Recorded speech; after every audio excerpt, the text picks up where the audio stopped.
বলে থাকেন যে একই জায়গায় একসঙ্গে অনেক কিছু হয় না। জাস্ট তাদের উদাহরণস্বরূপ আমি দেখাচ্ছি। দেখতে পাচ্ছেন এখানে আমার সামনে যেটা, এটা হচ্ছে আপনার মাদ্রাজের একটা ওলের জাত, অর্থাৎ এটা ইন্ডিয়ান একটা জাত।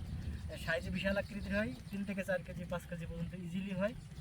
তো এই ওলের কন্ডিশন দেখতে পাচ্ছেন, মাত্র এখন গাছ বের হচ্ছে। তার সঙ্গে আছে আমার 12 মাসি মরিচ গাছ দেখতে পাচ্ছেন ওর সাথে। আর সামনে দেখতে পাচ্ছেন যে পেঁপে গাছ নতুনের ভিতরে দেওয়া, অর্থাৎ আপনার পেঁপে গাছ তো উঁচু হয়ে যাবে। আপনার এ তো হয়তো বা আর 2.5 মাস বা 1 মাস মতো থাকবে ওলটা, এবারে ওল উঠানো হয়ে যাবে, তখন ওল ক্লিয়ার হয়ে যাবে। আস্তে আপনার পেঁপে গাছ উঁচু হয়ে যাবে, আর তার নিচে পেঁপে গাছ যখন বড় হয়ে যাবে তখন এই 12 মাসি মরিচটা প্রায় 3 বছর মতো হবে আর কি, কম বেশি ফলন এর ভিতরে হতে পারে। তো আস্তে আস্তে মরিচের ফলনটা কমে যাবে, যেহেতু 12 মাসি মরিচ 3 বছর পর্যন্ত ফলন দিতে থাকে।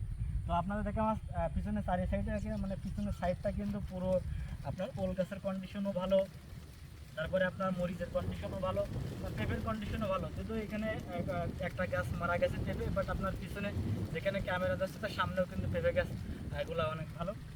আগামাতায় একই রকম। তো জায়গা আসলে শক্তির দরকার, আপনার জায়গায় যদি শক্তি থাকে আর পরিচর্যা ভালো হয় তাহলে একসঙ্গে একাধিক ফসলও নেওয়া যায়। তার অপোজিট সাইডে কিন্তু আবার আমার লাউ আছে, তো সেটা আমি না দেখাই।